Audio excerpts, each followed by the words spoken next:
Chinese soldiers preparing for battle. This is what Beijing wants to show the world. With each military drill, China is drawing ever closer circles around Taiwan. China has a clear goal: to gain control over the island. China will surely be reunified. Are you willing to get involved militarily to defend Taiwan if it comes to that? Yes, that's the commitment we made. The United States is building up its military presence in the region and is practicing how to sink Chinese ships.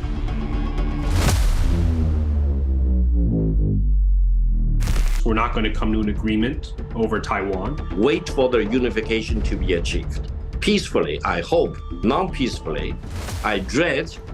But why are these two superpowers so fixated on Taiwan? What's in it for China and the US? And how do people in Taiwan feel about it?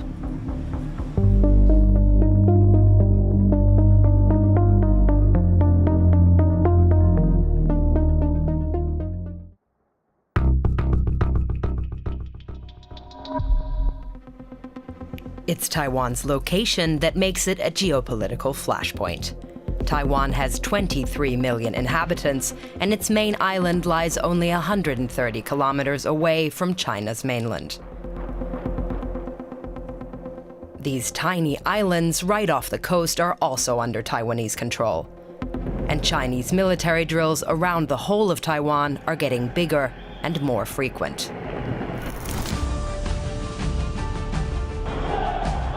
In recent videos released by China's People's Liberation Army, Beijing has threatened to encircle the island. It sees Taiwan as part of its territory and says it's ready to use force if necessary to get it back. We'll talk more about the history and Taiwan's status later.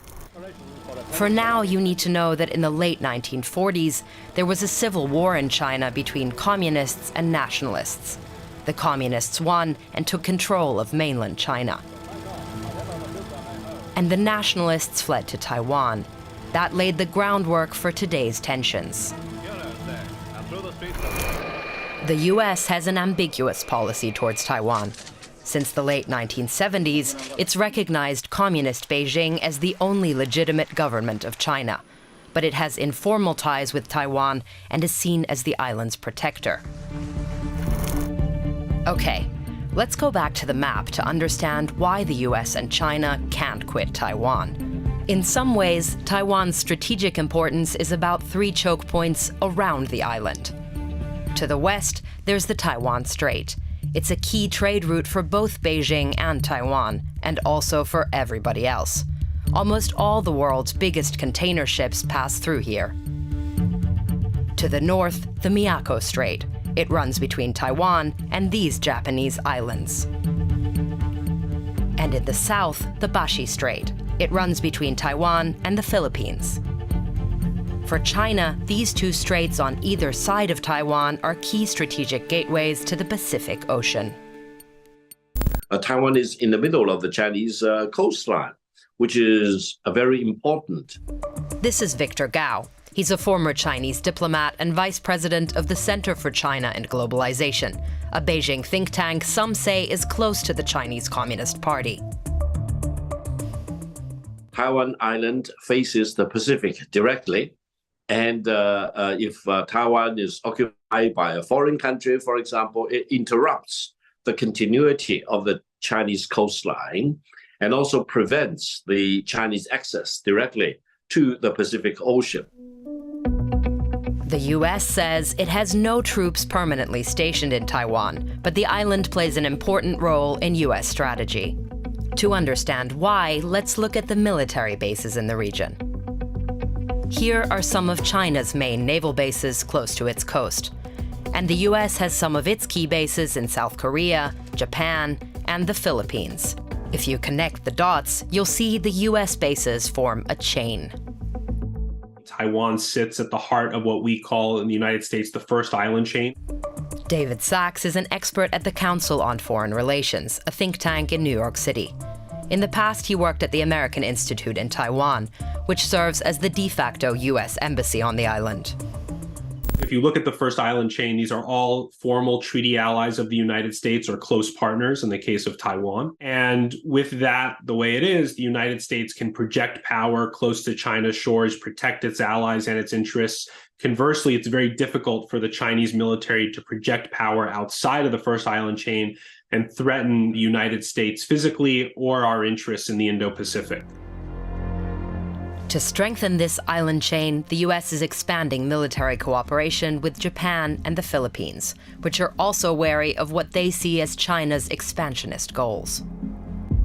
For example, just last year, the U.S. gained access to military bases in the north of the Philippines, right next to the Bashi Strait, one of those Chinese gateways to the Pacific Ocean we mentioned.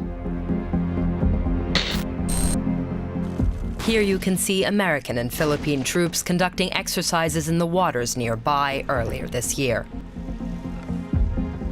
They even sank an old Chinese-built ship that the Philippine Navy used in the past, a clear message to Beijing. And obviously, China is not happy about the U.S. island chain strategy. Come on, we are not living in the 19th century. We are not living in the imperialist century, using this outmoded way of thinking as if you can set up a chain to block, for example, China from accessing the Pacific Ocean. It's ludicrous. Beijing is rapidly modernizing its navy, in part to be able to break through the chain of U.S. allies. For example, with the Fujian aircraft carrier. Here it is on sea trials earlier this year. It's China's third aircraft carrier and the biggest ship in the Chinese Navy. The number one objective here is to keep the United States out of the region during a conflict. So what we call anti-access area denial. Prevent the United States from being able to defend our treaty allies and partners. So to sum up, Taiwan's location makes it essential to both sides as they try to gain the upper hand in the region.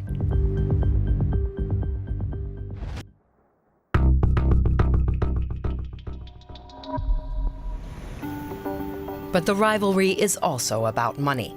Big money. Economically, the small island has an outsized importance for both China and the US, even though neither officially recognize Taiwan as a country. Both China and the US have significant trade links with Taiwan, and much of that business comes from just one company. TSMC, Taiwan Semiconductor Manufacturing Company. It produces microchips. Taiwan makes 90% of the most advanced ones in the world. Both the US and China are dependent on them, and so is everybody else. There's a good chance TSMC's semiconductors are in the device that you're using to watch this video right now. They're in new cars, fridges, and fighter jets. Everywhere. They're needed to develop new AI models.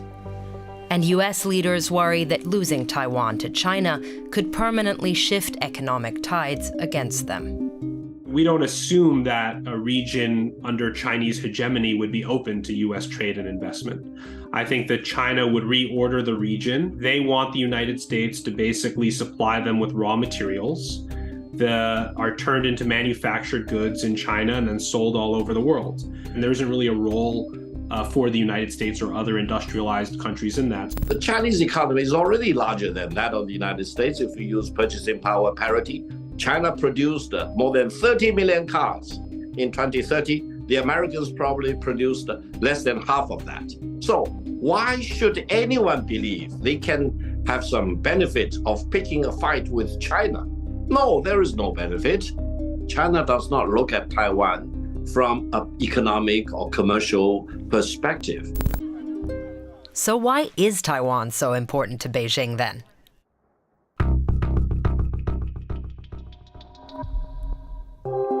To understand, let's dive back into history.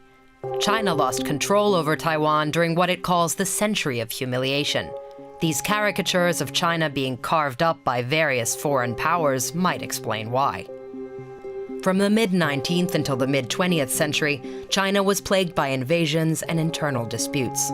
This is important because that notion of humiliation still plays a big role in Chinese state ideology even today. In 1895, Japan took Taiwan from China and made it a colony. After World War II, the Allies forced Japan to give it back. But at the time, China was in the middle of a civil war. The government of the Republic of China, or ROC, was led by nationalists under Chiang Kai-shek. Mao Zedong led communist forces against them. In 1949, the victorious communists marched into Beijing and established the People's Republic of China on the mainland. The defeated government of the Republic of China fled to Taiwan. That's why there are two governments that call themselves China. One on the mainland, the People's Republic of China, or PRC, and on Taiwan, the Republic of China, or ROC. The PRC government in Beijing sees Taiwan as a breakaway province and says there's only one China, even though they've never actually been in charge in Taiwan. Most of the world accepts this one China policy, including the US. They don't recognize Taiwan as an independent country. Wait, so why is the US supporting Taiwan then? There's also a history to that. After the Civil War, the US initially saw the nationalist government in Taiwan as the only real China, rejecting the communist government on the mainland. US soldiers were even stationed in Taiwan under a common defense pact. The change came in the 1970s. The US sought closer relations with Beijing. That meant closing the US embassy in Taiwan and pulling out US troops. Still, informal ties persisted, like that de facto embassy, and the US still guarantees to sell Taiwan weapons. But they have a deliberately ambiguous policy on whether they would defend Taiwan. It's meant to prevent China from invading and Taiwan from declaring independence. But that strange limbo has been the status quo in Taiwan for decades, and it's created realities on the ground. Taiwan developed from a nationalist authoritarian regime into one of the strongest democracies in the region. There are elections, a free press, and civil liberties. Taiwan was first in Asia to legalize same-sex marriage. This year, a progressive party was re-elected for a third term, vowing to maintain that tense status quo. DW's Taiwan correspondent Yu-Chen Lee can give us a sense of things on the ground. Here in Taiwan, the atmosphere is very different from you might read in the headlines. The tension has become part of daily life. One key reason is that people in Taiwan have been living under the threat of the Chinese Communist Party for many decades. The majority of the Taiwanese prefer to maintain the status quo with China, but how to do so is a rather polarized debate. If China wants to bully us, at least we still have the US and Japan. They're our friends. I've always been skeptical of America, but we have no choice if we can't get stronger or have enough forces.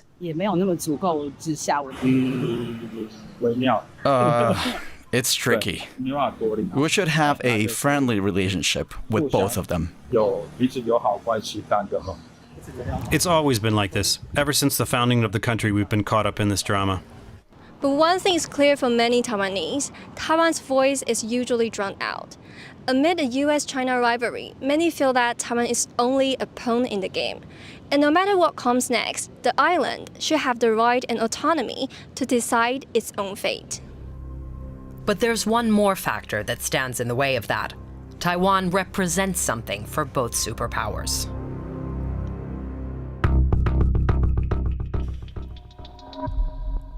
Taiwan has embraced the US worldview, which promotes democracy and capitalism. China is a one-party system and a socialist market economy. And a major Chinese Communist Party narrative centers on Taiwan. Remember the century of humiliation we mentioned when China lost Taiwan? While Chinese President Xi Jinping sees bringing Taiwan back into the fold as an important step in overcoming that humiliation. This is part of the so-called national rejuvenation, a revival of the Chinese nation as a great power. But with Xi Jinping, I think you did see some impatience. Xi Jinping has clearly put himself forward as a leader of, world historic importance.